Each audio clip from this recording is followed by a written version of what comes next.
Coucou tout le monde, c'est le Capi, on se retrouve pour une nouvelle vidéo et aujourd'hui on va parler sur du rétro, là parce que c'est un peu la base de ma chaîne, et aujourd'hui on va parler d'un micro-ordinateur français, mais je vous dis français, exclusivement français, sorti sur quasiment qu'en France, oui bon il a été un peu exporté en Europe, et on va dire quasiment qu'en France, et c'est des l'autofocus, là c'est super. Voilà, le MO5 de Thomson. Bon, désolé pour les moyens du bord, mais j'ai pas de capture d'écran sur moi, du coup on fait avec les moyens du bord. Alors, le Thomson MO5, qu'est-ce que c'est? C'est un micro-ordinateur, pas un PC. Faut pas confondre PC et micro-ordinateur. Micro-ordinateur, c'est arrivé avant les PC. C'est des choses complètement différentes. Voilà, qui est sorti en 1984 en France. Sa fin de production était en 1986.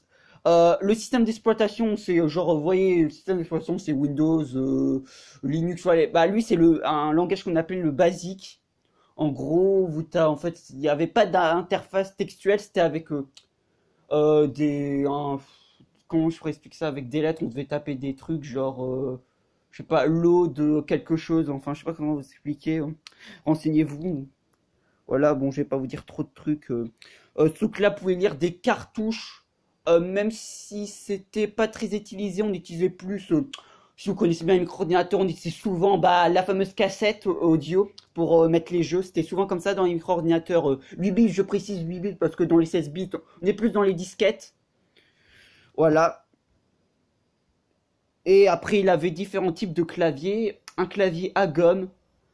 Clavier à gomme, en gros, c'est un clavier, je sais pas comment vous expliquer, c'est un clavier style qu'on avait dans, je sais pas comment dire, enfin c'est un clavier tout naze. Et après clavier mécanique, c'est un clavier, on va dire, plus classique, pas exactement ce qu'on a, mais un truc qui ressemble un peu quand même.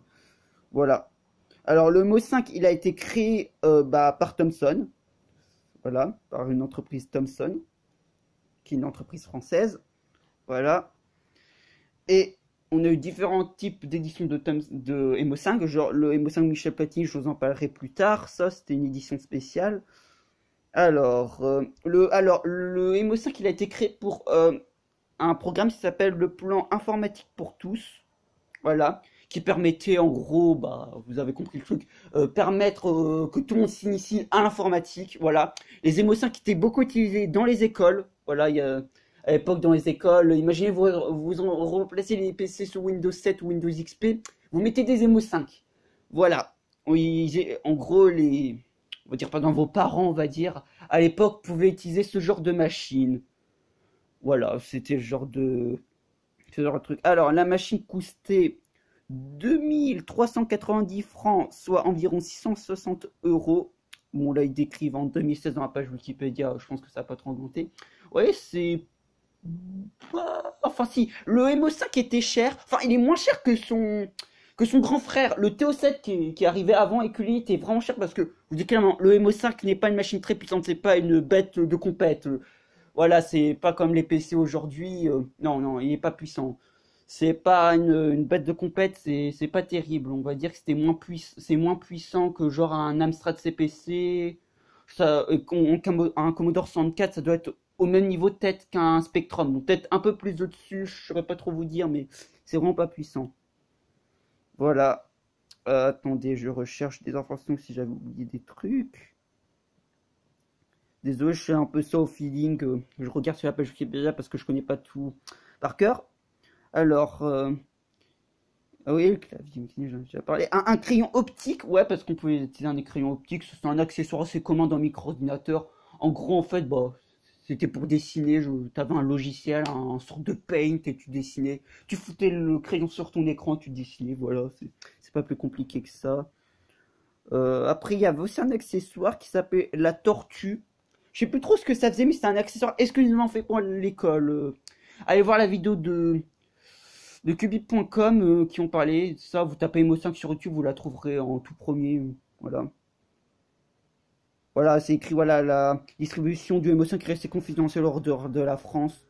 Voilà, où il a participé à un programme national d'équipement informatique et d'établissement scolaire. Alors, ce plan a commencé à partir de 1985. Voilà, le fameux plan informatique pour tous. Voilà, c'est ce que je vous ai expliqué.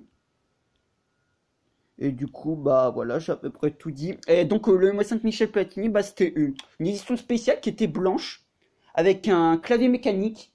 Je pense qu'il y avait même des manuels et tout pour s'en servir, avec les jeux estampillés Michel Platini et une housse bah, avec Michel Platini, avec le slogan Thompson, tu me rends micro. Voilà, c'était ça. Bon, je pense que j'ai à peu près tout dit sur le MO5. Après, renseignez-vous, c'est qu'une base pour découvrir. Allez rechercher sur Internet, c'est pas compliqué. Il y a plein de sites qui parlent du MO5. Voilà. Et en parlant de ça, il y a aussi un site qui s'appelle emo5.com bah, qui protège en fait le patrimoine du jeu vidéo. Voilà, qui protège ce patrimoine. Voilà. C'est aussi qui participe aussi à l'émission Retro Game One que j'avais fait une vidéo parce qu'il y a toujours un petit message à la fin qui dit merci à MO5.com qui, je sais pas, il devait peut-être leur fournir les machines ou les jeux, sans doute des trucs de ce genre.